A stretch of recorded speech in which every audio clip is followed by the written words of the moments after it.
Okay, welcome West End family. Not on mute. If you could put yourself on mute at this time. Most of you are on mute. I'm like looking and perfect. But if you're not mute, I would like you to set your computer to mute. And if you could stay on mute for the duration of the meeting, that would be greatly appreciated. If you could hear me, just put a thumbs up. Okay, fabulous, fabulous. It's so good. I can't see everyone's face, but it's so good to see the faces that I do see. Oh my God, I miss you guys so much.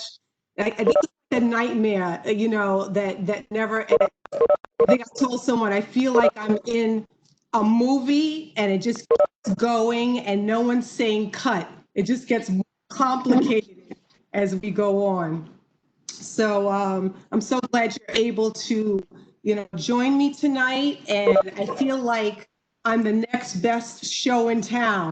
I had the first show last night, and you know, here I am, and I don't want to get upstage. So I'm going to try and do my best to help unmuddy the very murky, muddy waters. Okay, so once again, most of you are coming into the meeting and you're mute, and that's perfect because that's what I set the meeting to.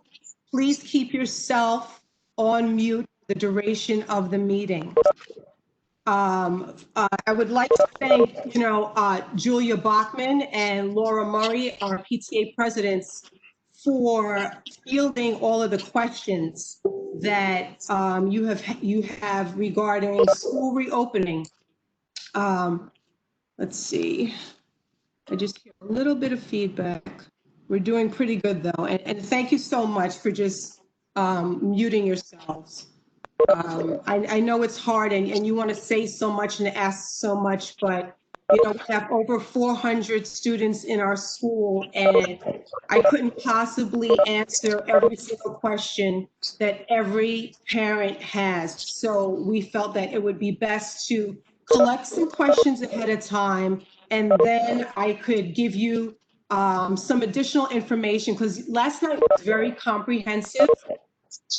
Shake your head if you agree. It was very comprehensive. It was long, but you know, it set the stage for what's to come. And I know that you have this decision that has to be made quick, fast, and in a hurry, and you want to make an informed decision.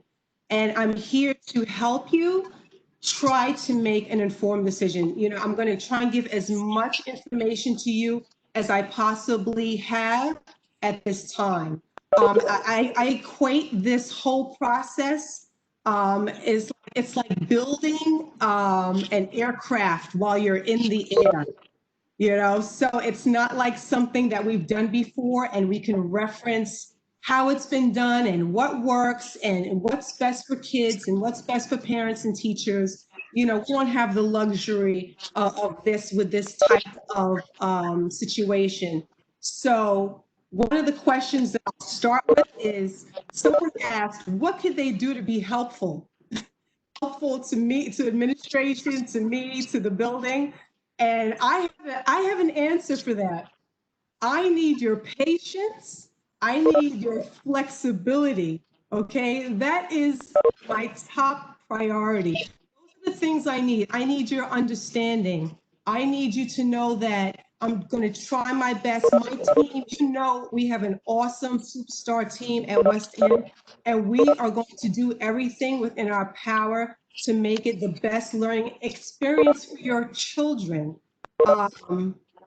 And I just, you know, there are going to be bumps along the way, and I just want you to be patient with those bumps. It's not going to be perfect.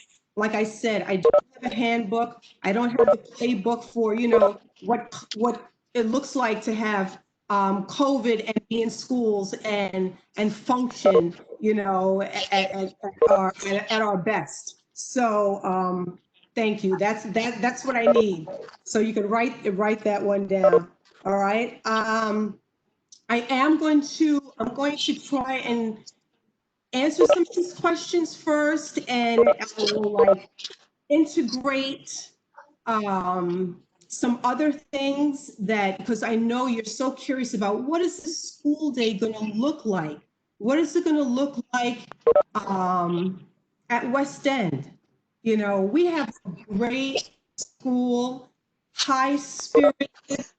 I mean, we have it going on, and everyone knows that, you know, West End is the fun school. We play hard, but you know we work hard too.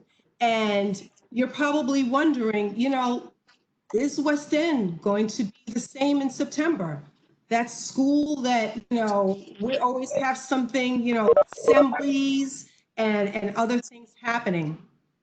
And I have to tell you, and it saddens me to say so, but I'm here to be transparent. I'm here for full disclosure. West End is not going to be the same school that you left. It's not. If I were to say, yeah, it's going to be great, it's going to be fun, it's going to be all of these things that we're used to doing, I would be straight with you, and that's not why I'm here. Okay, I'm here to give you the hard facts, as terrible as they might be to you.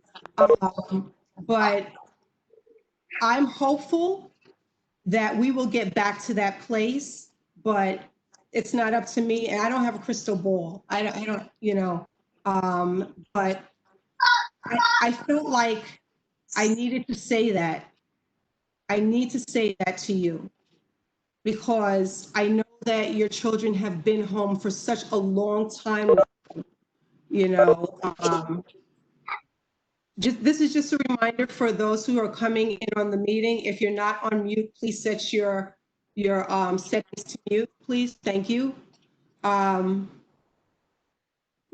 be remiss if I did not make that statement and say it out loud. You know, there will be no trips. There will be no assemblies. And as I begin to answer these questions that my PTA presidents so graciously gathered for me, you will see how many other things are going to be so different from what you're used to dealing with. Now, this is going to be the deal for our meeting today, because I know that it seems these forums, all they do is answer the questions that are posed and then create more questions that you probably think of. I would just say we could what if this situation all the way to 101. Okay, I'm hoping to live that long, by the way, but all the way till I'm that old. We can what if this and that. And I would just say we have to have a starting point. If we're going to talk about educating our students in the fine fashion that we always do, we need to have a starting point. And that's where your patience comes in. It might not be the starting point, but we're going to have to start somewhere and then modify and adjust as we go along. Okay? So the first question, I'm going to work off of this list. And once again, thank you, Mrs. Bachman and Mrs. Murray. I really appreciate this, what you have done for me to organize this for our forum tonight. So the first question is, how many kids approximately in each class? Okay, so this is going to really be contingent upon how many of you choose for your children to participate in the Gold program. Okay? We as administrators, we have created classes way back in, when did we start? The end of April, May? Classes were created because you know how, and I've had this conversation before, that process is so complicated. And many of you think that, and thank you for thinking that I kids in classes on my own. I do not do that. There is so many variables that have to be coordinated in order to have support services addressed appropriately, anything else that a student needs to really do their best in school. It takes a lot of people to coordinate that. And so going back to the question, it's really going to be contingent upon who chooses gold. The classes have been made already. So for, let's just say, for argument's sake, only 5 students out of 400 choose to the green program and to learn remotely. Those kids that have been assigned to, say, Mrs. Brown, Mr. Plant, Mr. Starbucks, those kids are going to go and be in those classrooms. Okay, they're going to be in those classrooms. Out of 400 kids, we only have 5 that want to learn remotely. So they're going to be in those classrooms. And we know at West End that could vary from anywhere to, we've had our lowest at maybe like 18 students, and we have gone as high as like 24, 25. Okay, so that is a possibility for us. Just speaking about the survey, a lot of what's to come with my very specific plan will be based on those numbers that come out of that survey. All right, so just keep that in mind as well. Next question. Will devices immediately be available for students to borrow if the district closes and moves to remote learning with very little notice? Okay, so one thing I think that is fabulous that our district has done is they have purchased devices for every single student in our district. I can't say, I know I have a lot of friends in a lot of different places. I can't say that everyone is where we are with that type of commitment to technology. So every student will have a device. Now, there's a similar question along the way, and I'll probably just reiterate my answer when I get to it. But it depends when we move to remote. So if we have to move to remote after, say, 3 days of being opening, might be a little challenging, to have every student have their device and be ready, right? Because we just opened school, everyone is just, we're distributing supplies and workbooks and things of that nature. But if it happens, say, in November, December, we're more than prepared. Students have their devices, they've been exposed to the LMS systems, and we are ready to go, okay? All right, next question.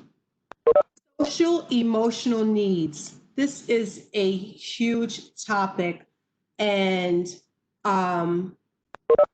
we are approaching the upcoming school year where we're putting social emotional needs as a priority over everything else.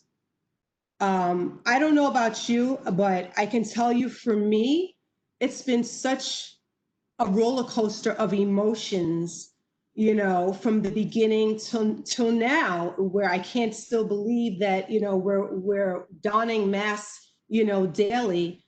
So I can't imagine what our children have gone through, so much loss for so many different things. And the steps, they want to know, what are our steps? So first and foremost, I think it's important to get a pulse on what our children are feeling before they step into the school building or before they start their remote learning. We need to know about our children. They've been separated from us for so long right now. So we want to know what's happening with them. I have actually had conversations with my social worker, and we're thinking we wanted to do something before school started. So that's one idea. We also want to continue with parent universities where we're having these forums where we're talking about things you can do at home. You know the resources that we have at school. We also want to up the frequency of our push-in sessions when it comes to our clinicians going in, be it social worker or psychologist, pushing into classrooms, speaking with kids, talking about self-care, loss, change, and even we can have some student-generated topics. It's just important for students to be able to just vent, really vent and talk and just let it out, and know that school is a place, home is not the only place that they can share, but school is that place too. Teachers will also be using, as in the past, bibliotherapy. Every book we can find something around SEL to teach a lesson, to help students through a difficult time. So that will also be continuing. And so that's just a start. That's just a start. And that's another thing that I will be reiterating through this Q&A tonight, that everything is a beginning, okay? And once again, and you're going to get tired of hearing this from me, but there will be modifications and adjustments along the way, because nothing in this world, living through a pandemic could remain the same for too long. We want to make sure that things are working for our students. Okay. Next question. Will teachers be doing running records on students? If so, how will that look while trying to social distance? So yes, we are still going to be implementing those very same assessments that give us the information that we need to help students learn and to help us plan our lessons. How will they be done? At a distance. Okay, someone put that in the question. They know it has to be done at a distance. We are, as you heard last night, we are going to have polycarbonate dividers on every student desk. So in that situation, it could very well be where the student is sitting at the polycarbonate desk and the teacher is an appropriate distance away, but in a distance where they can still hear what the student is saying, because in this assessment, that is essential. It's a timed reading test, and so it's very important that the teacher hears the miscues of the student and also is able to make their recordings appropriately. So that's the answer to that question. The next one is there a change in the supply list since nothing will be communal? Okay, very good. There will be no shared supplies. Do you know how we say sharing is caring? Not so much during COVID, okay, not happening. So no, I would say, please hold off. And I know Walmart and Target, everyone's having all kinds of crazy sales. And you probably supported our PTA, and thank you for doing that if you have the supply box. But you need to just hold off on buying anything else unless it's going to be simple tools that you can keep at home, such as markers, pencils, crayons, paper, maybe some extra notebooks. I would stop right there. And the only reason I say that is because we really want to limit supplies going back and forth, right? They've been in school, germs, germs, germs, and then they're coming home. If you could do that, that would be great. I'm not mandating that. This is merely a suggestion, okay? Then let's wait. Let's wait until we are back, whether it be remotely or in class, and let's hear from the teacher who will be in charge. Let's see what they're going to need. No need to buy everything all at once because we're not going to teach everything all at once. Okay.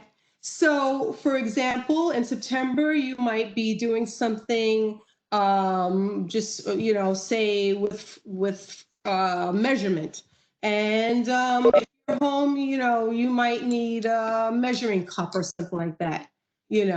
So you get something like that. The teacher will let you know if that's something that you're going to need. All right. But let's wait. I know that you like to be ultra prepared, but right now we're back to basics, and there's nothing complicated that you have to purchase for your students that cannot wait at this time. So I will take that off of your plate right now. All right. And Walmart is so cheap. I'm sure you'll still be able to get a good bargain, when we're ready to get additional supplies. Okay, the next question is, what can we as parents do? And I answered that, and I thank you very much because I know you're going to be flexible and you're going to be patient and you're going to help me with whatever I need along the way because you're just an awesome bunch. So thank you for that. All right, now I want to move just to give you kind of an idea about what my vision for the school day will kind of look like. Okay. And I just want to say this also. This is for today. Today, this is my vision because next week, Wednesday, who knows? CDC, Cuomo could come out and say something else, and then all of a sudden, my vision is turned on its head. So please just keep that in mind. All right, it's like a moving target. This plan, but this is for West End.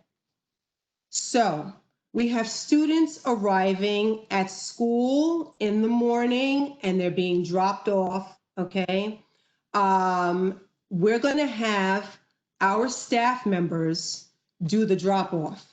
Okay, so that's for your own safety. That's for now. Maybe later we'll be able to bring PTA members back on the scene.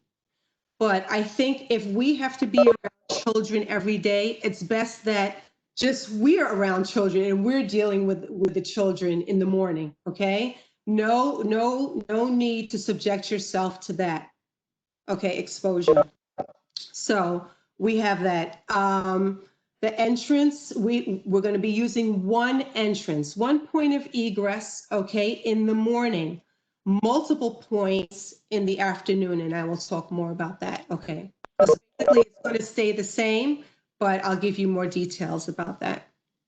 The TAs, we have TAs, teaching assistants, we have aides and a nurse, and they will be helping with checking if the parent survey has been filled out. I know that you have not seen the parent survey yet, but it's very brief. It's going to be similar to what I fill out before I have to go to West End now, which is, have you been exposed to anyone with COVID? Do you have any symptoms? Like, how are you feeling today? And then, everything I said is the truth. Okay. And then submit. So everyone will have to fill that out. And that's what they also stated last night. One great thing that I learned last night, there's going to be an app that will be able to capture this information for us as a school so that we know when students start coming in, we know, oh, okay, Allison, fill this out, and Cindy filled this out. Eddie fill this out. Okay, Eddie, come over here, privately so that, we can deal with Eddie on the side. But we have staff members who will be part of that morning team that helps with the arrival. Okay. Every student definitely has to come to school with a mask. You just Okay, said I you think jump rope with the thing, with the blanket. That requires you jumping. People are. um, can everyone put themselves on mute? I have most people on mute, but I think I hear one of my little champions. I think she was jumping. I'm not sure. Thank you so much. I know it's a lot to listen to, but we'll get through it together, okay? Um, so and I know someone had said something about what they mentioned last night, which was temperature checks. Like, how would that happen in the morning? And it would be random temperature checks. So what that basically is going to look like, it's like an audit. So every 20 kids come in, oh, you pull one aside, you do a temperature check. That's what the district is stating for today, that's going to be a part of the morning arrival protocol. Okay. Students are going to be arriving from 8:30 to 9. There's this half window because we're anticipating that it's going to take a while for everyone to get in and to get situated and to come in at a distance. Like I said, we've never done this before, so we don't know how fast everything is going to take place. But we're giving this grace period so that we can get our children in, and that no one misses instruction, and that you're not being penalized as parents when you have to wait for your turn, for your child's turn to come into the building. So students will come in and they'll go straight to their rooms. During that grace period, while we're waiting for everyone to appear in class, students can engage in things such as independent reading, a do know any content area, but nothing will be taught that your child will miss. So I think that's important for you to know, because I think that's the worry that, if I get there at 8:45 and I didn't get there at 8:30, means the wheels have started rolling already. No, do not worry. That's like a grace period. How long that will be, I don't know. Maybe things will shift as we move on and get into a groove. But this is the framework that we're going to be implementing from the beginning. Coats and book bags. I think one of the recommendations were that parents buy vinyl book bags because it's easy to disinfect. Coats and book bags will be on the back of chairs, and it'll be the safest. The more that we can keep things separate from one another in terms of students, I think the better off our students will be. And it'll also save time. If we have all our students hanging up their stuff in a closet or in the back of the room, that's going to take a lot of time in the afternoon, calling one by one, to get their stuff. And also because you don't want kids congregating, because they're going to naturally be, they're like magnets to each other. So that is the way that we're going to proceed with that time. Once again, no communal supplies. We talked about that. Snack. Okay. That's a big deal. Food is always a big deal at West End. So snack, we're going to have outside, weather permitting, and inside if need be, okay, if there's inclement weather. And it will not be in the classroom. The reason why we will not eat in the classroom is because in the classroom, we will not be able to get 6 feet of distance between students. Okay? Once again, we will not be able to, remember last night they talked about that 3 feet? 3 feet. That's why we have plexiglass and we have a mask.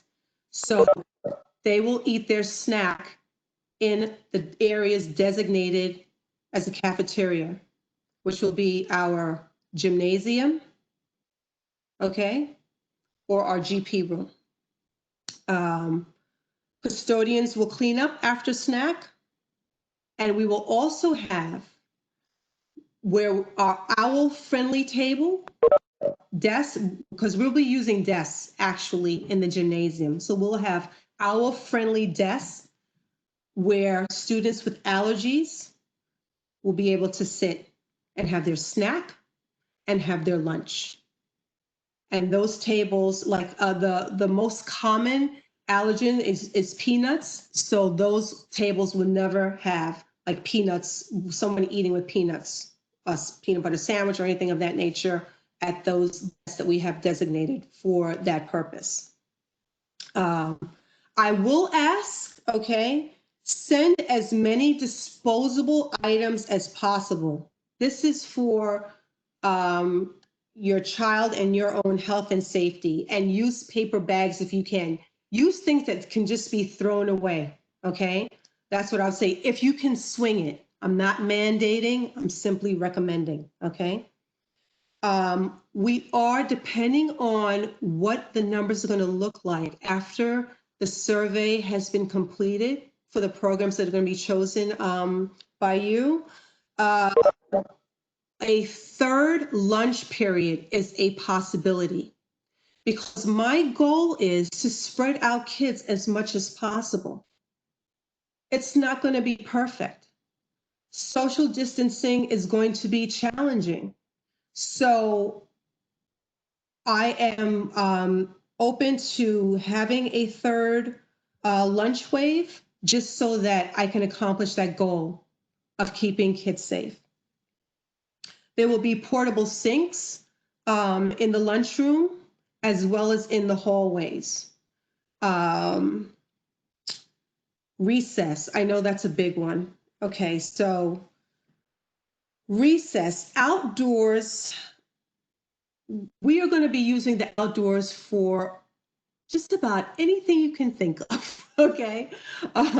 Hopefully, as in most years, the weather will cooperate all the way through December, but recess is not going to look like your average fun day where kids are playing tag and they're playing basketball. And this is where I talk about, remember that sadness that I was talking about because things won't be the same.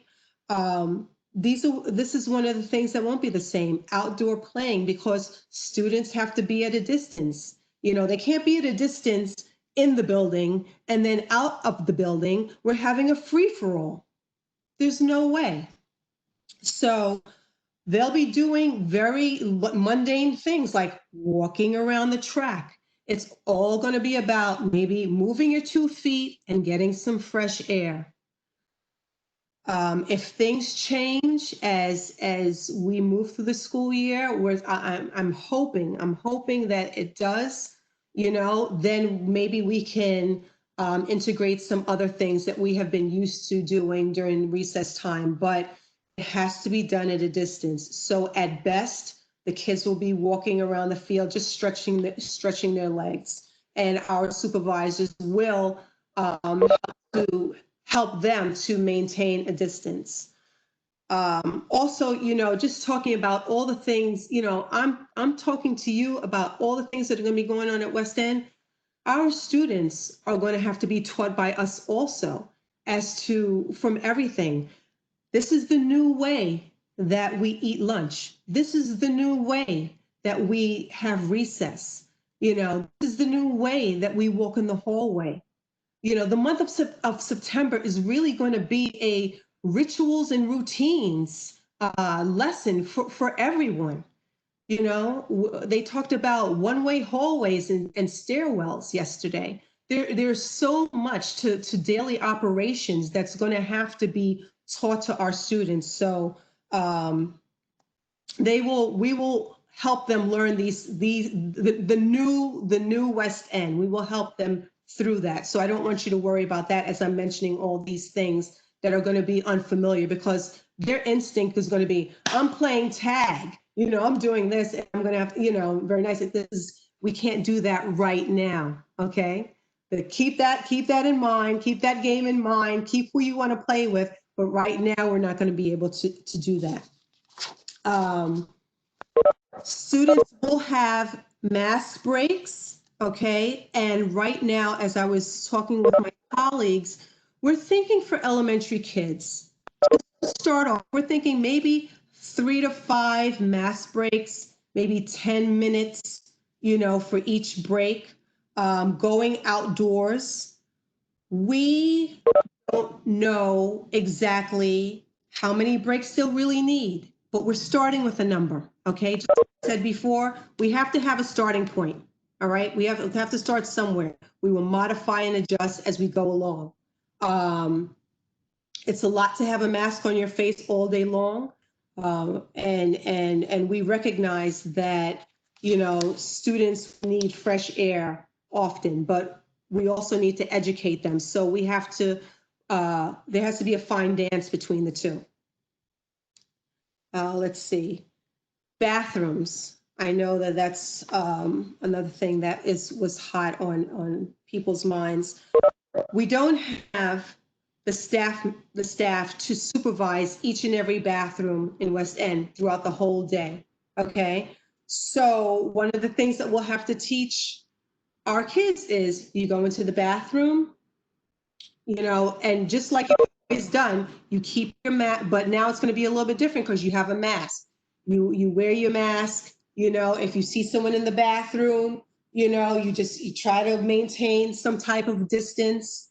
And there'll be other lessons that we give students, if they do come in contact with another student. How do you react? Do you start wrestling in the bathroom? No, we used to do that. We don't do that anymore.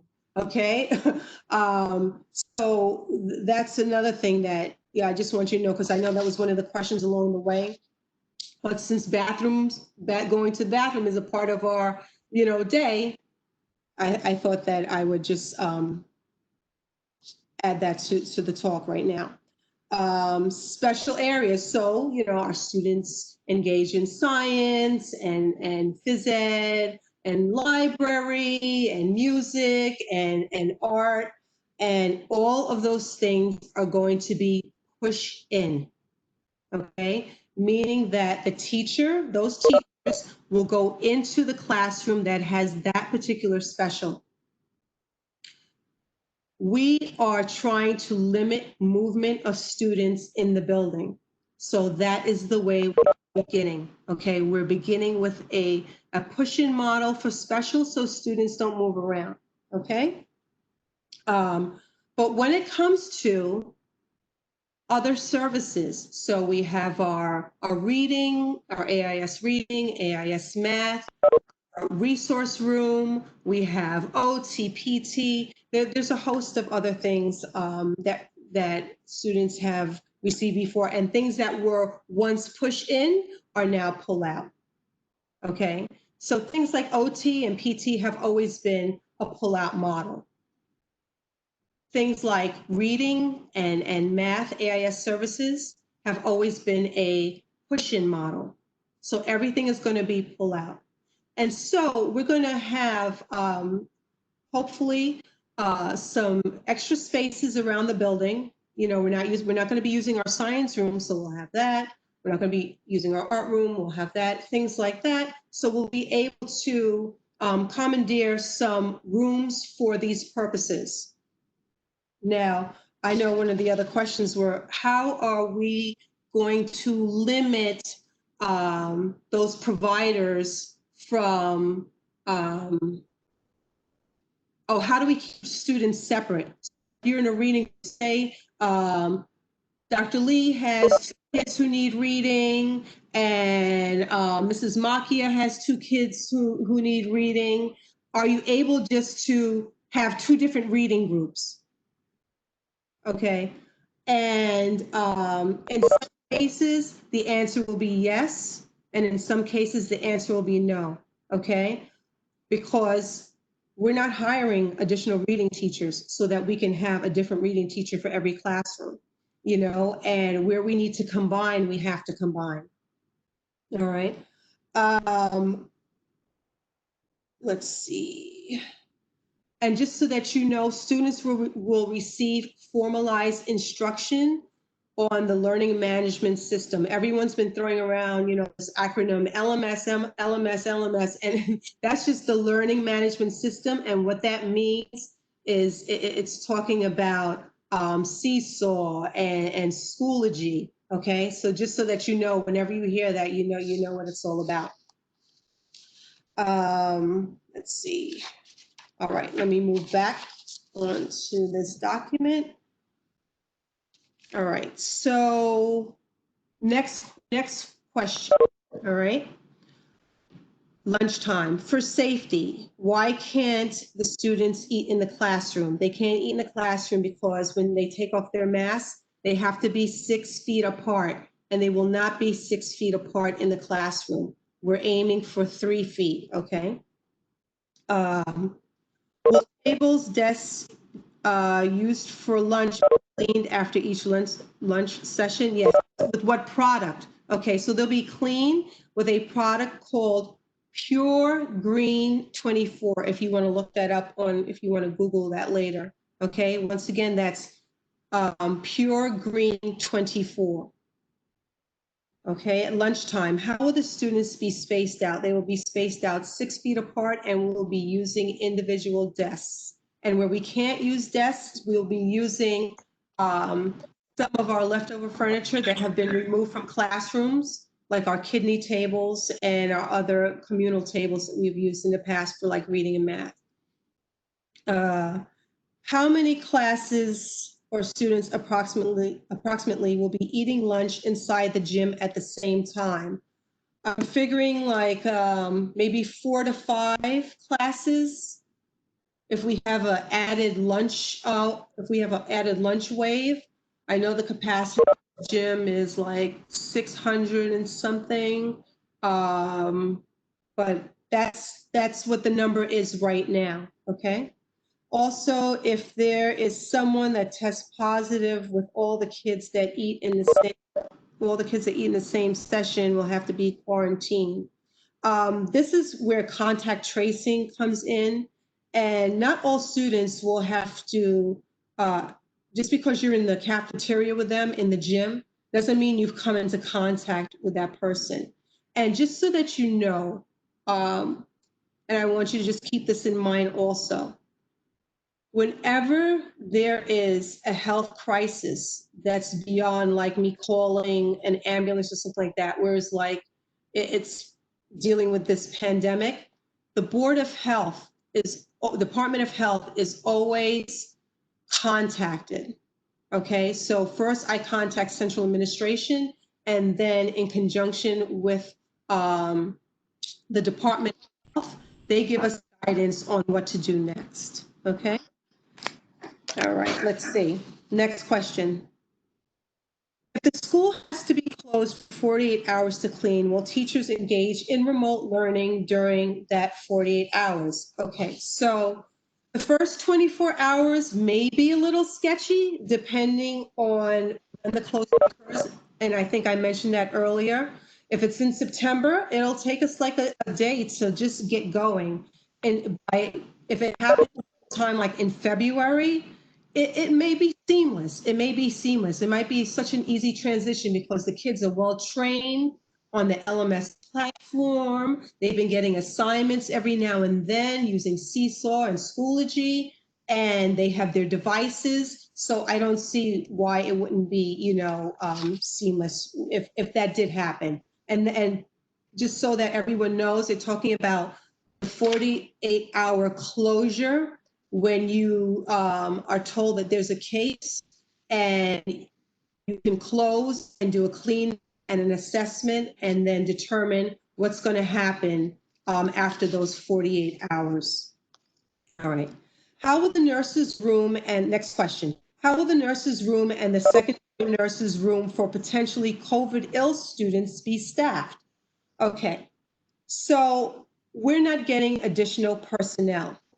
I'm going to say that across the board. The only place that we are planning that I've heard that we're going to get additional personnel is teaching staff. if we need to have more teachers, and the custodial staff. Okay, and I know that Mr. Sada mentioned that last night, that he was planning on bringing some subs in for the morning cleanup and also the evening cleanup. If everyone could just check their devices once again to make sure that everyone is muted. Thank you so much. Okay, this was a big one. This was a hot one, okay? After the BOE meeting, the biggest issue elementary parents have is that students cannot easily switch to remote learning like they can on the secondary level. The concern is that if a child is exposed or is symptomatic and must quarantine for 2 weeks, they will completely miss school and cannot sit in on the remote lessons. It was brought up at the BOE meeting that a negative COVID test is required to re-enter school, but that test results may take additional several days or even a week. A child could potentially be excluded from school for 3 weeks. So this is what I have to say about this. This is the current protocol, okay? This is a district decision. This is not a building level decision. It could change, but I think this is the way that we're going to proceed in the beginning. So once again, I can't weigh in and say, oh yeah, I'm going to change that or anything like that. I think this was something that some of the committees that were in effect working on the reopening plan, I think they came up with different protocols, and this is one of the protocols. Whether they're open to change right now, I don't think so, because there's so many moving parts. And like I said, people are just trying to get going right now, all right? Trying to get kids going, learning remotely and learning in person. But it could be revisited. All right, next question. If a gold model classroom comes in contact with a person with COVID-19 and the entire class must quarantine, does the class switch to the green remote model for the period of the quarantine? Or do they switch to the elementary full remote plan?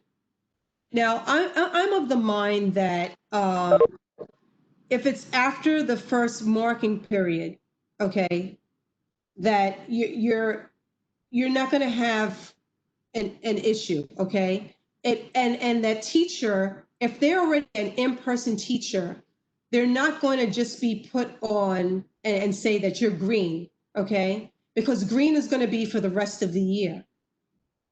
But right now, the way that the district has outlined the plan, that teacher would probably be home, more than likely be home.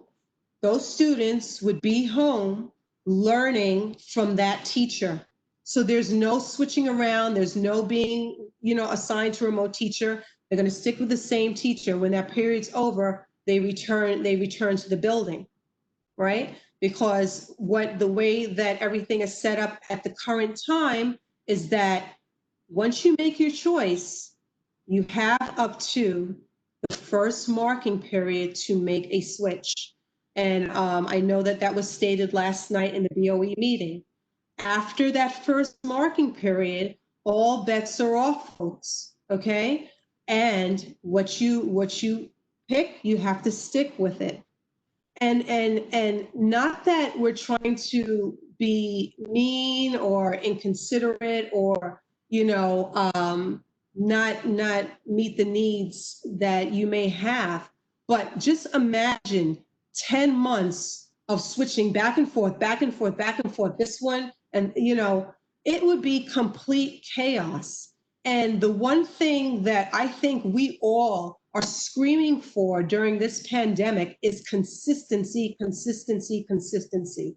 We need to know what our routine is going to be, and kids need to know that they have a routine, they know it, and this switching all around, every minute is not going to it's not going to bode well for anyone, okay, for anyone. So this is the thought behind this approach right now. And like I said, once we're in it, once school starts, you don't know. Things are subject to change. This is just a situation where we cannot just say that this is going to be in stone for 10 months till June. There's no way, we're not saying that. Okay, next question. All right, this one was all about arrival, and I think I answered most of the questions. Someone said they're asking for a staggered arrival. I really don't see how that would work because I don't know when everyone has to get to work. I don't, if you have to drop your kid off at 8:30, I don't want to tell you that you can't come till 9. I think we just have to kind of deal with the flow the best way that we can as a staff. And we'll be able to make modifications and tweak, what we're doing with each day that we encounter the crowd and the flow. And once we get into a groove, it'll be better. We talked about entrances. Let's see. There are going to be no designated arrival times by out. Okay, let's see. We talked about the app. We talked about the health pre-screening, and we talked about the temperature audits. Let's see. Will masks mandated for grown-ups who drop off students? There's no way that I can tell, grandpa, grandma, and everyone else that I can't tell anyone that, this is mandated. That's, and I don't want to play semantics here, but there's no, I don't have the right to do that. I can ask nicely. I can, when I send out my summer mailing to you, I can say, can you please, please, I could ask very nicely, can you please make sure that when someone comes to pick up your child that they are donning a mask, for your safety and for everyone else's safety. But I can't mandate something like that. Let's see. Oh, another question. How can you be sure grown-ups are actually taking their child's temperature and aren't cheating? Folks, listen.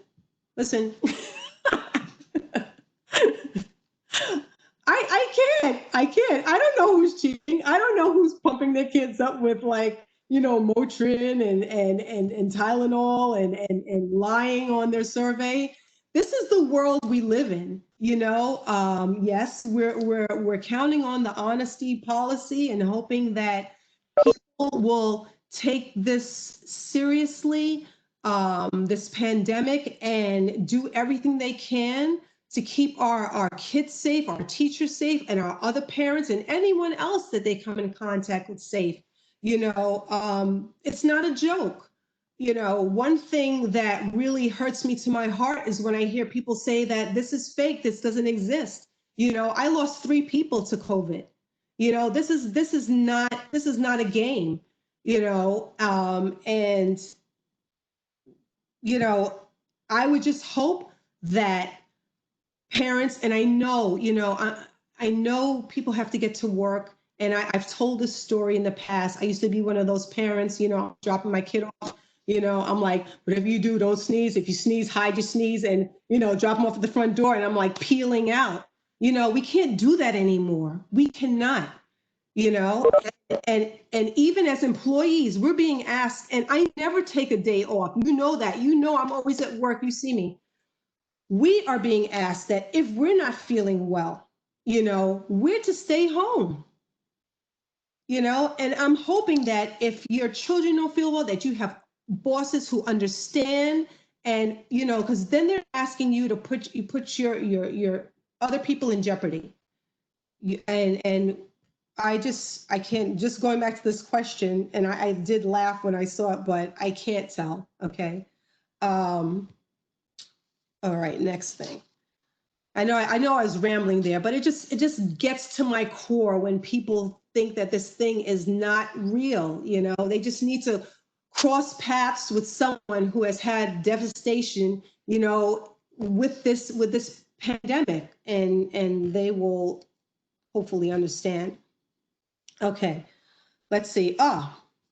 In light of the recent quarantine of third graders in summer playground, how has summer playground informed your safety planning for the school year? Yes, I did. I heard about what happened at summer playground, and I have to tell you folks, not even as your principal, just as, a person, your friend, someone that you talk to every now and then and see, and, we're all people in the world. Um, this is possible. This is a possibility. And as we send our kids back into a building, we're rolling the dice. We are, and um, we're going to try everything within our power. I'm not a medical person, and I know some of you are, and you know much more than I know, but we're going to try to mitigate the spread of COVID in the school What building. hap Can you tell us what happened Uh, in the summer playground? Um, there was children. They shut down the third grade program because there was like COVID exposure. So it was all over Facebook. I don't know if you saw it. I don't supervise summer playgrounds, so I didn't Yeah. know. Right.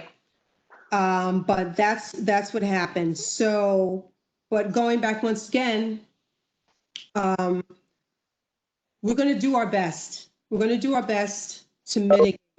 We cannot prevent. Okay. That's correct. That's Yeah, correct. yeah. Right. Okay. So, just to let you know, so that was that question, right? Okay. If everyone could just go back on mute, thanks. All right, hand washing. How can we ensure that children will wash their hands in the bathroom since no adults will be in there as in to ensure they will wash it? Okay. We can't. And we've never had adults in the bathroom with kids. Okay. We just don't do that. All right. That's inappropriate. So I need you. I need you first and foremost to make the lesson of hand washing a fun thing, and instill what a necessity it is when they're in school. I mean, when they're anywhere really, but even more so when they're in school, because we know that schools are one of the biggest, germiest places on the planet. And we want to make sure that they're just not pretending to wash their hands, but that they're really, washing their hands effectively, so that they are keeping themselves safe. So, and let me see the next, that was an A question. The B one is, how will hand washing throughout the day work? So we have these portable sinks that the district purchased that will be in the hallways. We also, we also have them in the gymnasium. We'll have the portable sinks in the gymnasium. And we also have, once again, our bathrooms that will be available for the hand washing. All right, next question. Will there be teaching assistants pushing into classrooms to assist with reading and math groups? Okay, this is a great question, because this is really in sync with what I was saying from the very beginning of my meeting, where West End is not going to look the same, folks. It's not. And, that goes all the way from recess to our instructional program. So, that Limbrook, we have a rotational model, and students receive help in small groups, and they're at teacher table, and teachers are teaching at the elbow, and none of that is happening. None of that is happening.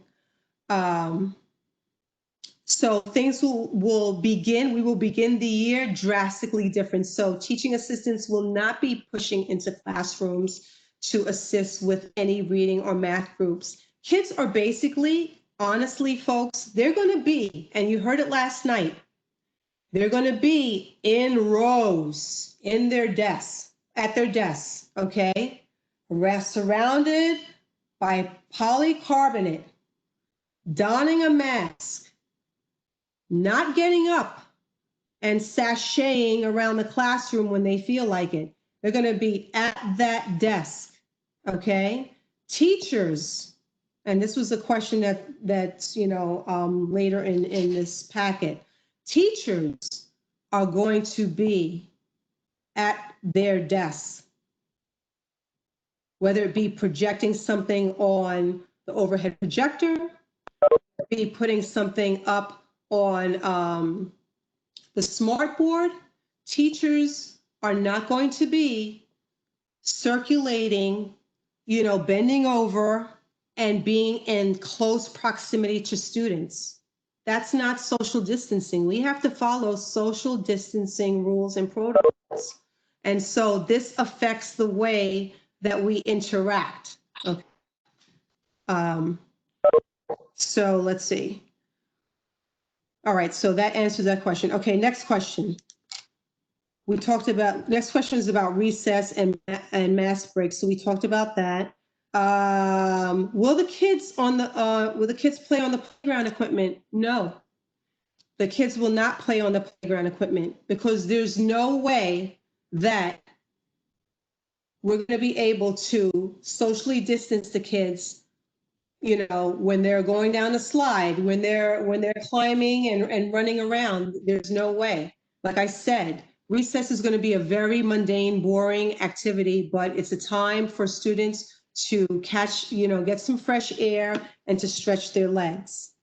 Okay, next question. Will they use materials like a basketball?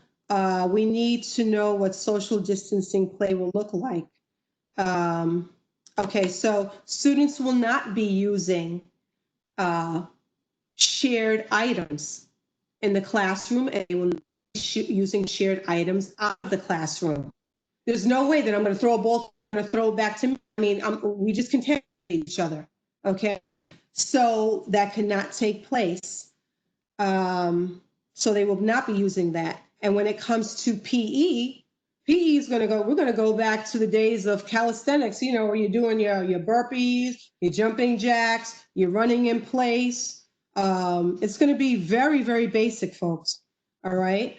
The next question, we talked about the mask breaks. We said they were going to be around 10 minutes, but we'll modify and adjust as need be. Let's see. All right, I answered that already. Okay, another question was, since there won't be any small group work, how will lessons be differentiated? Lessons will be differentiated, folks. We have no choice but to, they always were, and we will continue, and even more so, because I can't imagine the gap that has been created for our students from, when they left school to this point. So it will look different, but work will still be modified. It's going to look different because you're not on top of each other, and you're not in close proximity, but students who need help and they need work presented to them in a way that could be comprehended so that they can be successful is going to be done. That's our job. Okay, that's not something that we can debate about. That's otherwise, what's the point? That's what we're coming to work for. And my teaching team, listen, they're fired up already because they know the work that lies ahead. And we've been talking about we recognize forget about the summer slide. There's been a COVID slide. All the way down the Vaseline slide. And we know that we're going to have to work double time to bring our kids up to speed. We're going to do it. We're going to do it the best way that we can. That's going to benefit our kids. It's going to look different. Please, it's going to look different, folks. It has to look different. Okay, because safety first. All right. Let's see. Since children will be in, next question, since children will be in mass and moving around the building minimally, how will services such as speech work? Will they still be pulled out of the classroom to receive service? Will speech students keep their mask on to receive services? Okay, so yes, remember I talked about that earlier, resource room, OT, PT, kids are still getting what they're supposed to get. And when it comes to an IEP, we're not playing around. Okay, that's a legal document. You know, you're gonna get whatever that child's gonna get whatever they need. When it comes to speech specifically, they have masks where the mouthpiece is see-through. And this way, the speech teacher can see, you know, the students as they articulate. That's how we're going to begin. That's how we're going to begin. It could possibly change as we move on. But right now, like I said before, remember I said you're going to get tired of hearing me say it. We're starting with the things that keep you the most safe from the beginning, right? Because we've never done this before. We've never had COVID school before. So this is the way that we're going to start out. Like I said, it could change, but they ordered the mask once again with the plastic that you can see through. And that way you can see, the speech teacher will be able to help the student with that. Let's see. Next question. Will daily instructional times be shorter? No, they're not going to be shorter. We just have that half hour in the morning, that grace period. Everything else is going to function as usual. The only thing that, and I have to tell you, maybe I just lied, but let's see. When it comes to mask breaks, they're going to take up 10 minutes. So it could be that the periods are shorter, okay? But not for shortening the periods formally. I'm not moving from 40-minute periods to 30-minute periods. I'm not changing the bell schedule. So I want you to just realize that, okay? All right, let's see. How will the day be allowed to later arrival? So that's it. So I answered that question. All right, so the bell schedule's not changing. We have this grace period in the morning. And once again, remember, these are just the things that we're putting in place at the beginning, and they're subject to change as we get a handle on our crowd, on the way the kids arrive to school, and everything else that they have to do first thing in the morning. Okay, so modify and adjust is the name of the game. Next question. This year will already present many new challenges and stress. Will there also be homework? How would it be completed and how will it be collected? On papers, notebooks, or submitted with the LMS? So, of course, there's going to be homework, all right? There are so many different ways that assignments that are done at home can be assigned. I would say teachers, I can't speak for every grade and every classroom, okay? But teachers, once we begin school, teachers will be able to provide more concrete examples for whatever the students are learning at the current time, okay? And I know, yes, there's a lot of challenges, there's a lot of stress, there's a lot of new learning, and like homework is like, okay, so it's another thing that's added to do, but homework doesn't have to be where you're spending 3 hours in the evening, you know, just slaving away at your work.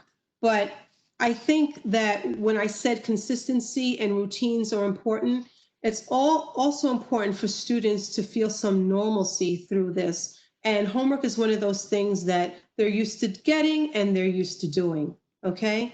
And like I said, teachers, my team is ready. They're ready. They know about the social emotional impact that this situation has had on the kids, and they're not getting ready to like inundate you with assignments. So if that's what you're worried about, don't worry about that. Okay. All right. Next question. Is there a way that some of these changes can be presented to kids by school staff before school starts, such as a video tour or some other visual message to the kids that lets them know things will be different, but they will be okay. Providing children with clear expectations of the new protocols will go a long way toward easing their anxiety. Along those lines, is there a developmentally appropriate way to explain what the procedure will be if we are faced with a closure again? Many of our children are still trying to process that they left school on a Friday in March with no warning or idea that they would not return for quite some time and could benefit from clarification if this were to occur again. I think this is a fabulous question. And one thing that the district is doing is they are creating a host of videos, and I know that one of them is just like what a classroom is going to look like. It slips me right now which building they're using, but they're going to be pushing out a lot of videos. How do you get on the bus? You know, what does that look like? And just talking about like leaving in March and getting kids ready for another closure. You know, adults are having a hard time with that because honestly, I'm going to share this with you. You know, I really thought, and silly me, I thought we were going to be closed like for a couple of days in March. You know, I said, oh, they're going to come in, they're going to, you know, fumigate, and, you know, then we'll be back. And I never thought in a million years that I would have been home for months and not being able to see my kids. It was just, you know, a shock to the system. So I know that was traumatic because it's like the day the world ended, you know, as you knew it.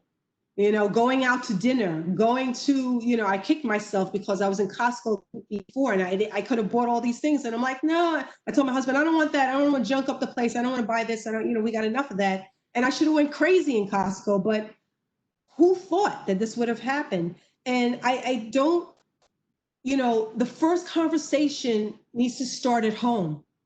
You know, and I know I know my gang of parents, you know, and I know you've been having these talks. And of course, we're going to be talking about these things. Like I told you, the month of September is like SEL month, learning rituals and routines and SEL, because we just can't, that's the elephant in the room. We just can't, you know, everyone come back and ignore what happened. You know, these are things that we need to talk about. We need to air and share and just, you know, let it all hang out and try and, you know, just talk to one another. And a lot of people, kids will see that a lot of other kids and grown-ups are feeling the same way that they're feeling about what happened to them. You know, it's like someone snatched your whole life away, you know. And I mean, that's the way I feel. You know, I had no say. You know, I was like, you know, principal extraordinaire one day, and then I was like, no, you're in a house now for the next couple of months, and you're not going to see your kids,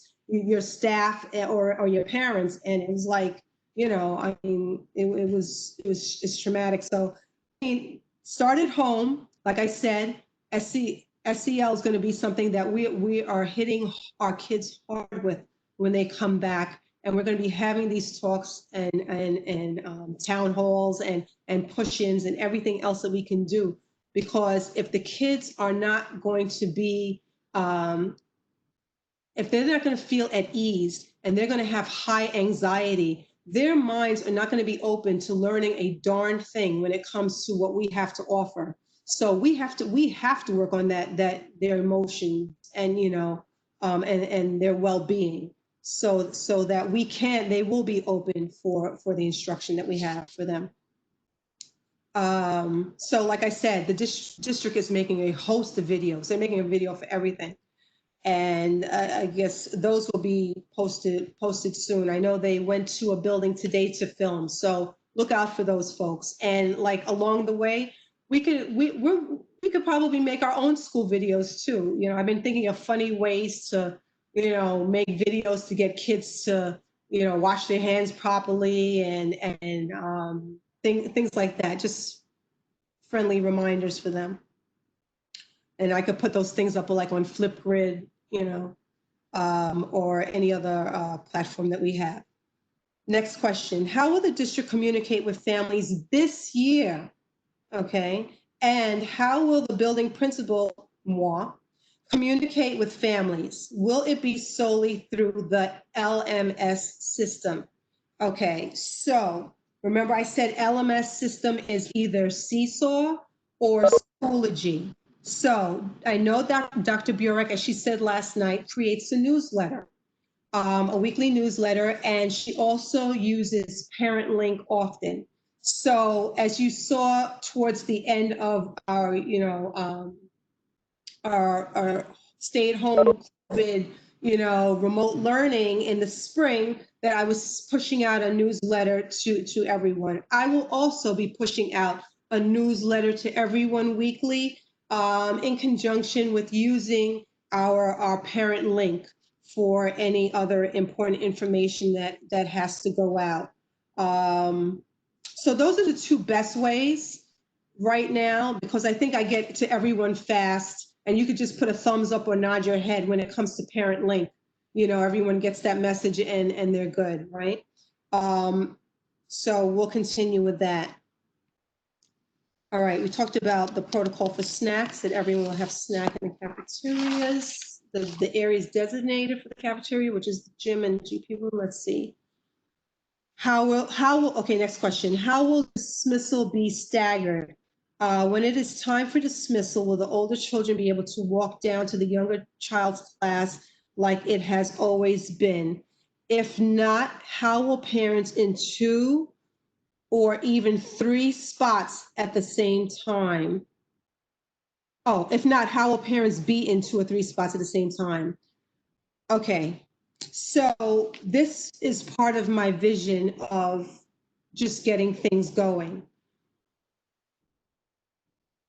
Staggered dismissal at the end of the day will work through internal announcement to my teachers. So for example, 3 o'clock, okay, all first graders.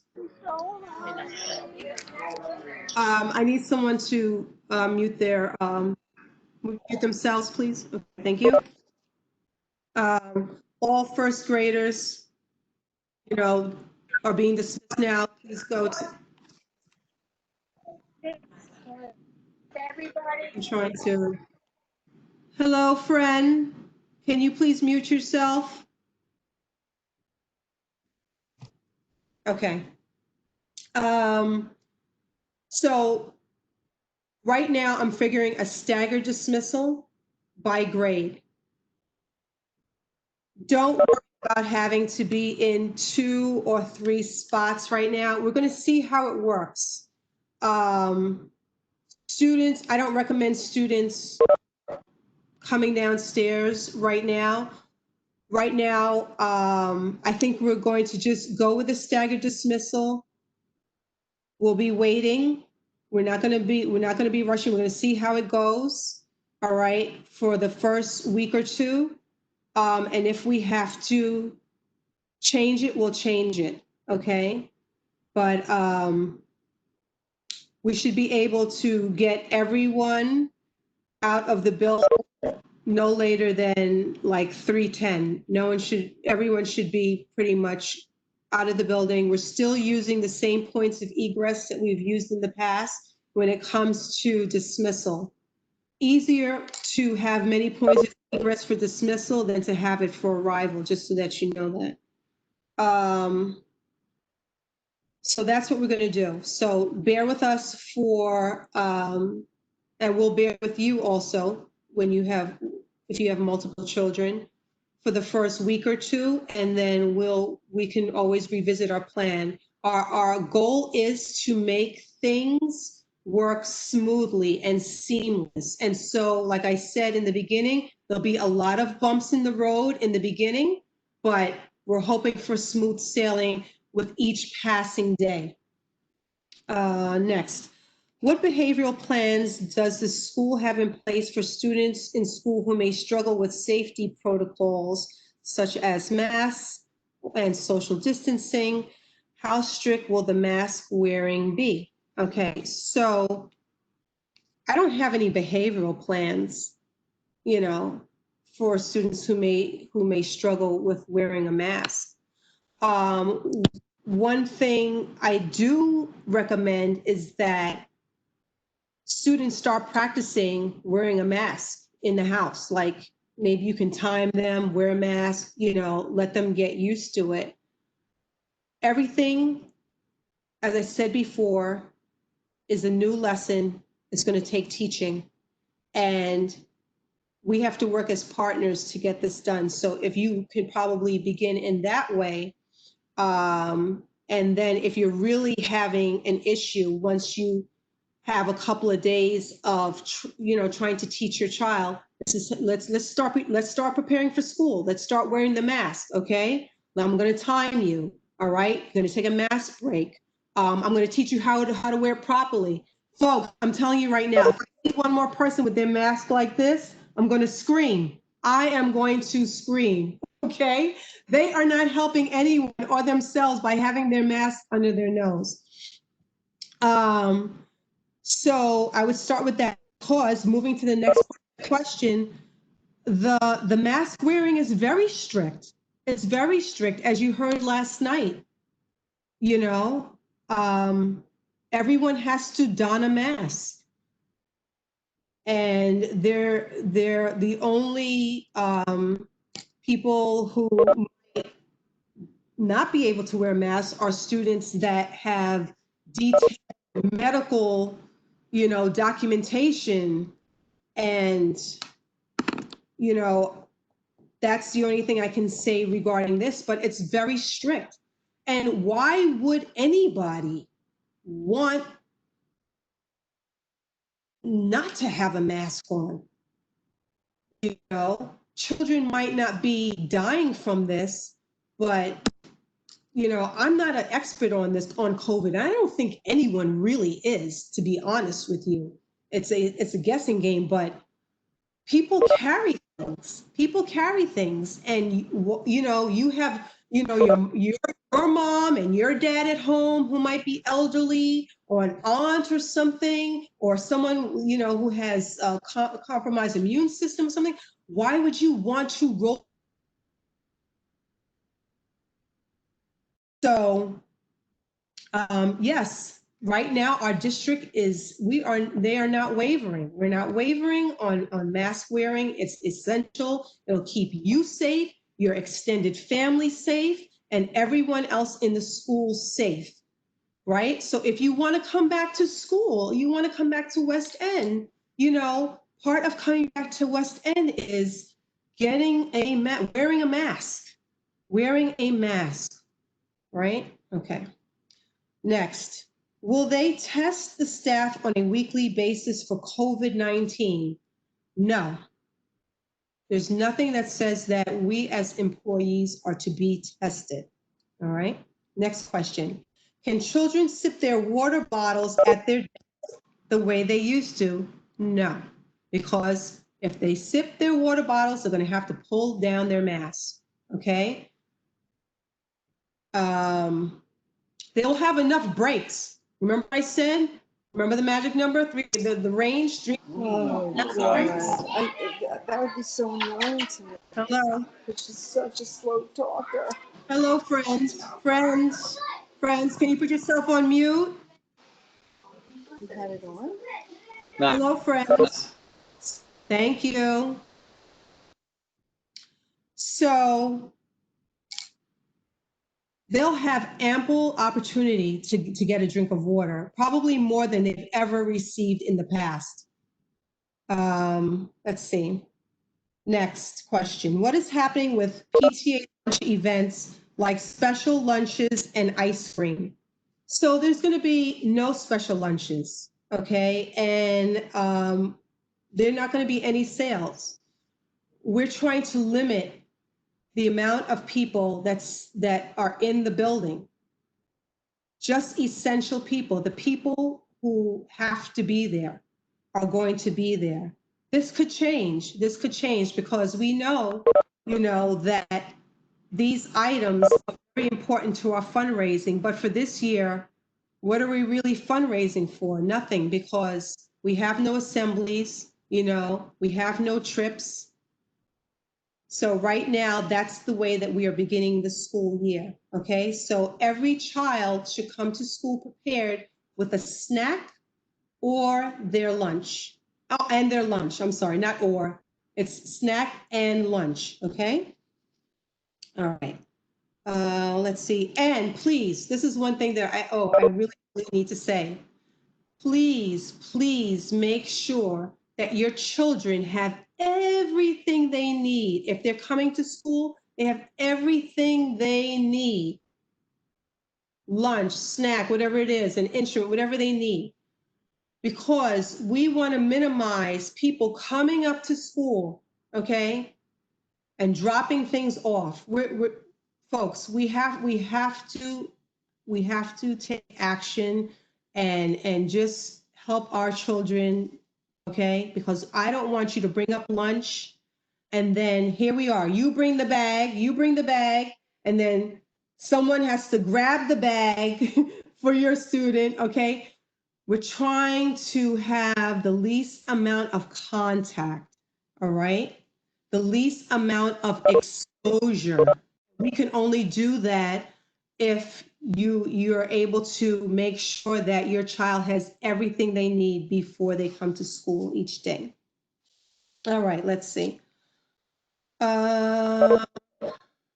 What type of masks are acceptable? A simple scarf, a cloth mask, and if parents cannot afford a year's supply of masks, is the school able to provide support for the purchase of face masks? So as Dr. Lynch said last night, we have an ample supply. What did he say, like 90,000 masks that they ordered?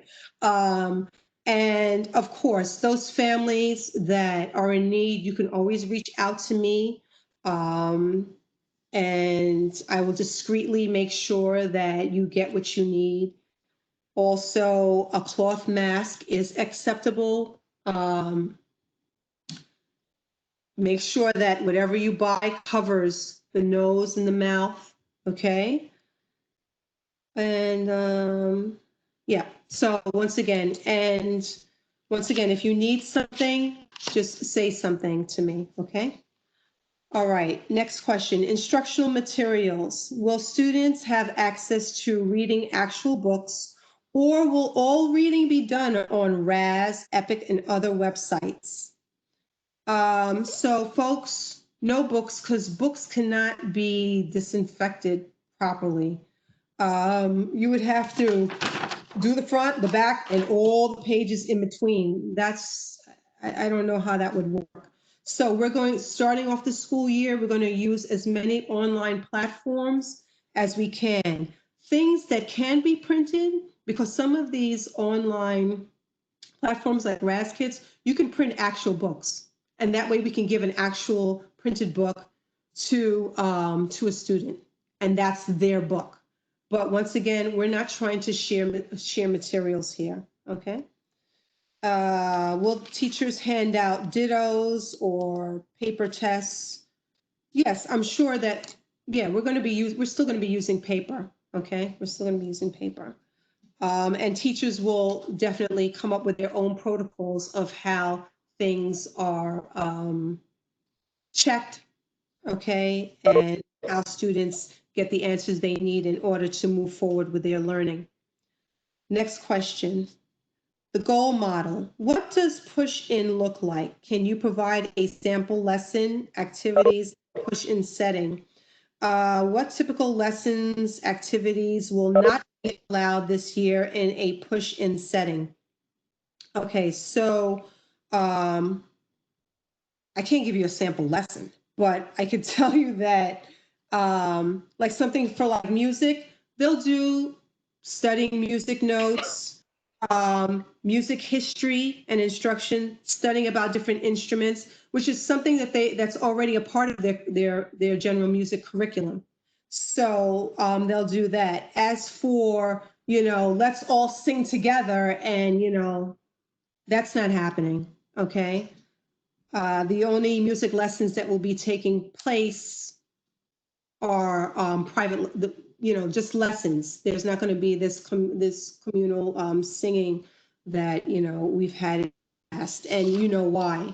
There's no way that, how can you sing with a mask on? That's just not happening. Okay. All right, next question, goal model. What does push in PE during inclement weather look like? All right, so all of our PE classes, weather permitting, will take place outside. If we have inclement weather, then our PE staff, they will switch to doing SEL work, such as implementing our Too Good for Violence and Too Good for Drugs curriculum, second step, using bibliotherapy and other things around social emotional learning, mindfulness. So there'll be opportunities for students, not only with the clinicians and their teacher, but also opportunities, in their PE class to also have the opportunity to engage in discussions about their feelings and just how to be successful coming back in a world that is going through a pandemic. The next question: will the teacher be walking around the room? I answered that. There'll be no circulating. Let's see. Since there'll be no small group instruction, how will teachers connect, engage with students who are not comfortable or too shy to participate in a class environment? Each teacher has, their own way of engaging students. We're not going to, they're not cold calling, kids. They once teachers get to know their students, then ways to engage them. There's so many different things they can do, and with technology, it sky's the limit. So I wouldn't worry about students being engaged, even though they're not going to be in a small group. And our teachers know that they'll have to be extra vigilant when it comes to just making sure that students are on task, and they're already aware of that. Let's see, next question. In the technology section of the procedures presentation, it says in grades 3 through 12, devices will move back and forth. What does that mean? Will devices be used in school? So the back and forth, from home to school, right now, just so you know, if you didn't know before, grades 3 through 5 always had a one-to-one device program, but they're getting new devices. So that's what that means. And let's see, will there be early morning drop-off? And will Right at School be providing for school care? So there will not be early morning drop-off. Remember, you drop your kid off at 7:30 and then they go to the GP room and hang out. That will not be happening. That's why from 8:30 to 9 o'clock, you have students arriving and they're going straight to their classroom, because we cannot corral students in one place. All right. Let's see. I know that there was mention that central administration was working with Right at School to see if they would be able to have an early morning program at the KC, and there was a possibility they were talking about it for the elementary schools. Okay, but today, and that's what I say for everything that I'm saying right now, for today, this is what it stands. There'll be no early morning drop off. Okay, folks. All right. So the next question is all about, what does a typical green model day look like? And there is, concerns about, is it going to be a full day of learning? They're going to basically, and if you heard the presentation last night, they're basically going to be following what's happening, in school. Okay, but they're just not going to be there physically. So they'll engage in announcements, and then attendance will be taken. So you better be, if you're home, you better be on the computer on time, okay? They're gonna be taking attendance, and they're gonna be doing their reading, and they're gonna have, their specials, because specials are pushing, so they can definitely, participate in that. They're gonna do their word work, they're gonna be able to take a snack break too. They might have science, so, and other things to fill up their day. So don't worry, the remote model is just remote. It's not going to be less than the goal model. You're not getting gypped, with going remote. It's just you're learning from the comfort of your own home. Some of the lessons will be synchronous and some will be asynchronous. And I know that's a term that's been thrown around a lot. So, just so that so synchronous is like in live time and asynchronous is like recorded. Okay, just to bring clarity for that for folks. They are going to be able to live stream, okay, moving forward for this school year. So that's exciting. We didn't have that capability before, but live stream is available to us for the upcoming school year. Things like PE, it might be like, do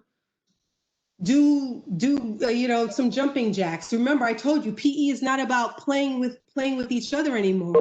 It's about getting your own physical exercise in your own space. So nothing complicated when it comes to that, doing that at home. You're just doing it in a different place. All right. All right. I had some other questions. All right. So one other thing that came up is like about special ed and ICT. So I want to address that. And I know that our director of special services is going to be holding a meeting regarding, special ed and her vision. Because remember, this is my vision for daily operations for West End and how we're going to keep everyone who steps into that building safe and how we're going to make sure that our friends at home are being educated appropriately. So just so that you know, everything is basically going to be the same. Like I had stated earlier, we don't play with IEPs. All right, that's a legal document, and we have to follow it, and we have to give services, and that's what we're going to continue to do. They'll probably be in other places, in other spaces.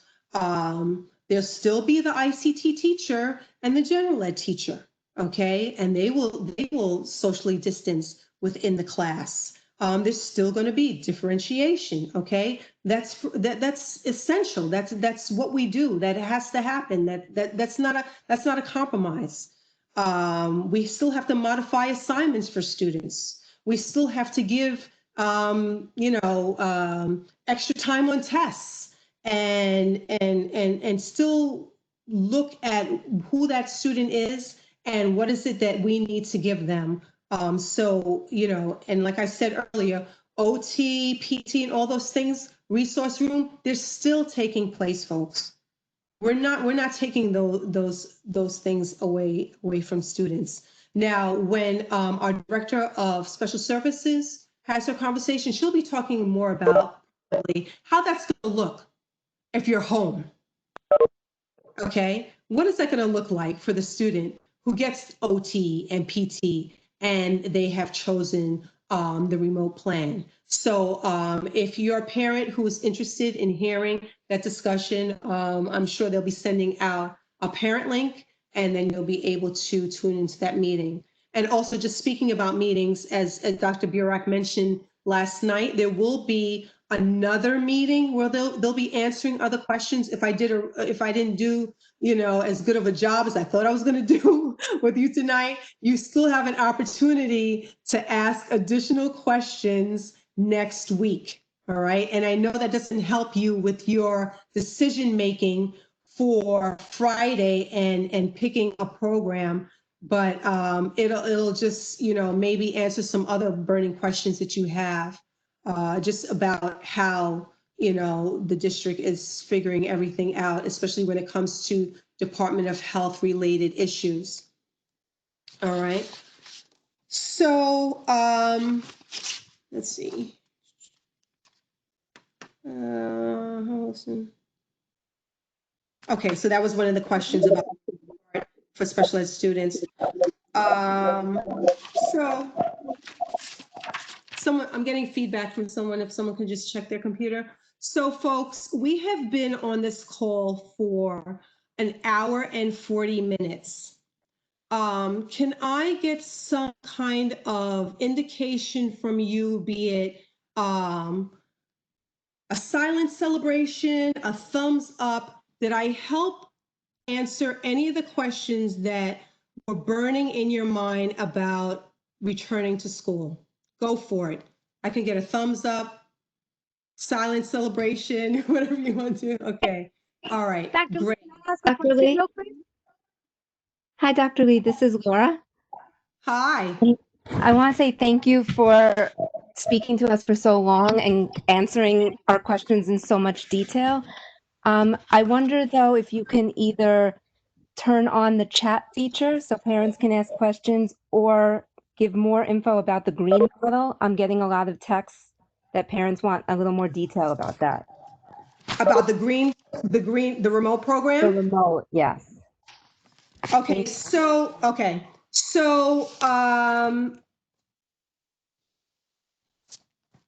so based on what I just said about remote learning, okay, it's aligned with what's happening in the classroom. So their day is parallel. You're just home. You're tuning into, you have to log on, just like if instruction is starting, you like come on at 8:30, you begin your do now. You get your attendance taken. You move on reading. You're getting your reading lesson. What is it? What are we doing? What unit are we doing? What are we working on? What are we working on in writing? You're doing your word work. Oh, you know what? This class has, because you're in a class, remote learner. You have your snack break. Okay, let's all take snack. All right. 5-10 minutes. Maybe it's a working snack. Maybe we can have a conversation. Then you move on to the next thing. What are we doing? Oh, we're learning about, communities, social studies. Okay, we're moving on. We're doing that lesson. All right. We're writing. We're talking to kids online. All right. Anthony, what can you name some of the people in your neighborhood who are great community workers? Okay, you're having you're having your dialogue back and forth with students if online, or if it's to the point where you're in the asynchronous mode. Maybe it's them seeing something on Seesaw or Schoology, okay? Because you remember grades K through 3 are using Seesaw, okay? And 4 and 5 and up, they're using Schoology. So maybe they're doing something on those platforms. All right. It's I want to say it's a little bit like what you got a taste of it when we were amateurs at it during the spring. But right now, teachers are being trained on these platforms. They'll be able to utilize more of the bells and whistles to be engaging with kids, but you're still a student in a different place, still following a schedule. You're not, it's not and we gave a lot of leeway during the spring because this was all new for us, and we were anticipating coming back, and we really didn't know what was happening. So we didn't have a long-term plan. But now we know what this is. This is, if it's like a remote school, an online school, and there will be a schedule for the online student to follow. And it will have, I know the curriculum is being compacted and we're going over the essential things that we need to go over so that students can be successful as they move on. That's what we're doing. And Dr. Belekas talked about that yesterday. They're going to be doing the same thing. Don't think that the kids in school are going to be like, slaving away, and then, Johnny's going to be, watching Netflix. No, they have to be at that computer doing their work, whatever's going on, and they have to be engaged and complete assignments and show that they are still a participant in their own education from afar. So, and just to end this meeting, because I know I set it for 2 hours and it's probably gonna, I don't want it to kick me off, because I just want to end with just a few words. More information will be coming. Tune in next week to that meeting, because I'm sure after all of the principals have had their meetings with their stakeholders, that they will come together and share information and make sure that the burning questions that still are kind of like in the gray area are answered for everyone, okay, so that people have a better idea of what's going on. So I have to tell you, this is a work in progress. Please work with me. Work with me. This is a work in progress. My team and I, we have it where we can get kids into school. That's our thing. What can we do to get kids into school? What can we do to make sure kids are learning at home? Okay. I don't know. Everything I say might go out the window once the kids step in the building. I'll be like, oh, that really looked good. It looked great on paper, but it's not operational. There's no way that this is working well for anyone. And so I would just have you keep that in mind, and I don't, once again, just revisiting the green plan, I don't want you to think that you're getting less of a Limbrook education because you're learning remotely. That is not what is happening here, folks.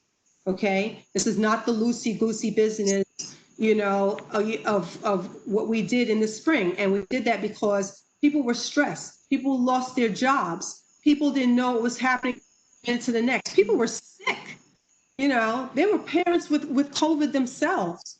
There was a lot going on, and, there was no way to keep your eye on that ball. But now that we have been through the worst of it, but it's not over, folks. We've been through the worst, but it's not over. Don't let your guard down, okay? We can move back to education. We can move back to educating our students in the fine manner, the Limbrook manner that we are used to educating our kids, okay? And we're going to do it. We're going to do it. All right. And our students are going to come out on top. I really believe that once we get going, we're going to get a handle on this, and everyone is going to be at ease. Right now, it's the big question of the unknown. We don't know how it's going to go. Listen, I'm suffering with panic attacks every night, because I'm like, oh my God, I don't even know, just people coming into the building, and getting all those protocols completed for entry is giving me hives. Like, I'm hoping that it goes, the way that I pictured in my head, but like anything can get turned on their head. So any additional questions? Dr. Lee, I'm sorry. Can you just confirm if the green model has a dedicated remote teacher? Like, it wouldn't be, if you chose the green model, it would not be with like the regular West End teachers. It would be with a dedicated remote teacher, correct? Yes, you would be, yeah. But let me say this about that, okay? Based on what happens with the data from parents choosing the different programs, you might have teachers that don't have an assignment. If you have so many kids picking, choosing green, and say, oh, I only have, for example, just for an example's sake, okay? I only have like 10 kids in first grade that are coming into the building. Okay, well, everyone knows that West End has what, 4 first grade teachers, right? 10 kids could be in the classroom. What's going to happen to those other 3 teachers? Well, they're going to be the remote teacher because I have that many remote kids at home. When we get into a situation where, oh, we have a lot of kids in school, so who's going to teach the handful of remote kids at home? Well, that's what Dr. Burek was talking about last night. It could be that for first grade, you have 1 student at West End, 1 student at Marion Street, and 1 student at Waverly. So what would we do? You think we're going to have 1 teacher per student? No, we're going to combine the 3. It's remote, and they'll have that teacher for the duration. So that's how that's going to work, folks. But with that being said, I want to thank you. I want to, first of all, and I also, I know I jumped into this, but, I wanted to welcome our new parents also. And I know this is a funny way for our new parents to meet me, but hopefully one day, and this goes to my existing parents also, I dream of the day, I dream of it, that we get to hug and kiss each other once again. Okay, and I hope that it's around the corner. And for new parents, I just have to tell you that we have the most awesome parents. You could reach out to PTA, you could reach out to your neighbors. If you know they have West End kids, they are helpful. They will help you every step of the way. They will give you the information you need, the best restaurants, the best entertainment. They will with everything, all right? So feel free to our Dr. Lee, new parents. Yes. I'm Danielle Lavagnani. I'm actually a COVID nurse, so Mhm. I just wanted to let you know that I think you're doing an amazing job. I know how hard this is. I got COVID from the beginning. I lost people that I love. I lost people that I worked with. So I know how hard this is for you, and I think you're doing an amazing job. And Thank you. I support everything you're doing and everything you support. And I know how much these kids mean to you. So Thank you. I know health and safety is your number one priority. That's right. So, and I hope that's for everyone. Um, so I know a lot of new parents. I've been in Lynbrook for over 20 years. So, I love this neighborhood. And even for the new parents, I know it's going to be great. We're going to get past this, one day at a time. Yes. Thank you for that. I really appreciate that because sometimes I come up with these things and I'm like, am I doing the right thing? There's no And- right answer. yes.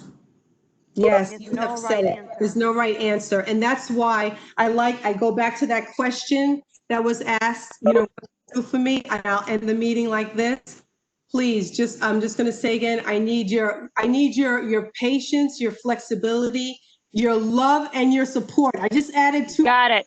your love and your support, everyone. And if you have any other additional questions, you can send it to me. I'll try my best to answer. I kind of went through everything that I got. I gave you everything that I got right now. Okay, I answered everything the best that I can. I'll probably have more answers once I step into the school building and I'm there with the kids, but this is all I got for you right now, folks, okay? And I being the wonderful parents that you are and being patient and kind. And, I love and miss each and every one of you. And like I said, I can't wait for the day that we can just hug and kiss each other once again. So, folks, we're almost at 2 hours. I want you to have a good night. Remember, whatever decision you make, we're going to make it the best experience for your child under the circumstances. So my love to all, kisses, and Dr. have a good night. Julie, Yes. I'm sorry. I know we're almost at time, but because we have to decide by tomorrow, it's Yes. can you talk at all about, and I don't know if this is something you can talk about, but about, like, other than the childcare element, what would be the benefit of being in school versus out of school? Because, I mean, just because we No. have to decide tomorrow, so I need some kind of Okay, guidance on so, what they're okay, gaining there. okay, thank you for that question. When you talk about benefit, I really am hesitant to say it's a benefit to come to school. I would say, um, you know, with COVID still alive and well, it's a chance you're taking.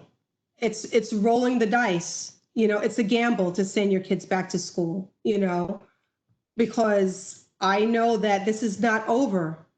And right now we're all getting a little reprieve because it's summertime. It's not that season where everyone gets colds and the flu and things look pretty good right now.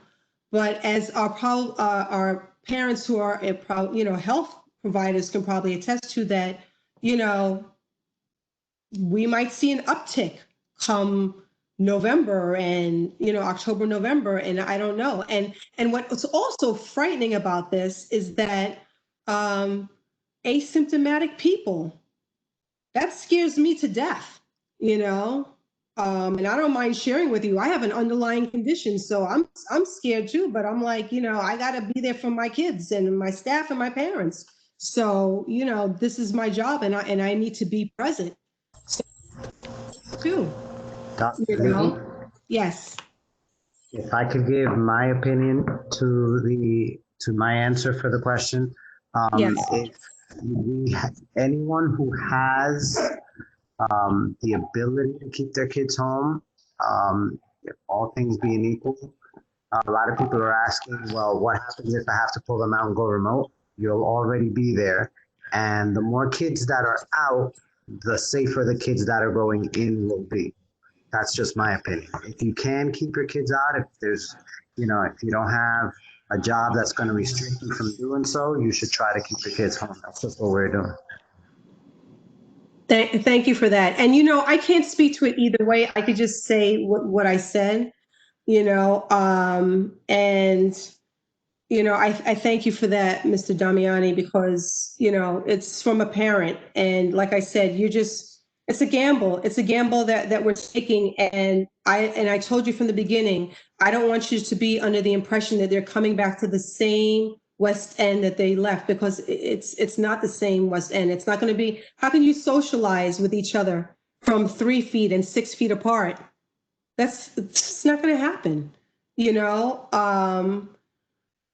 But listen, these are the cards that we have been dealt, and we are going to do like in West End fashion. We're gonna knock it out the park, whichever way it goes. Green, gold. We're knocking it both out the park, and this is what we're up against. But folks, I don't want us to get off and just everything go blank.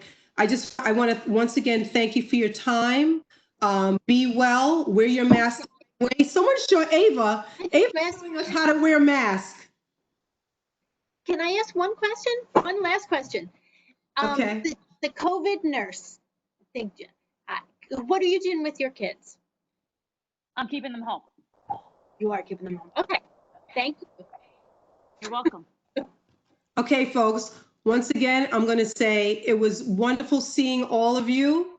I miss you. Keep being safe. Keep doing the right thing for yourself and your families. And we're gonna get through this. We are gonna get through this, and with flying colors. So have a good night. Thank you for joining me this evening, and be well.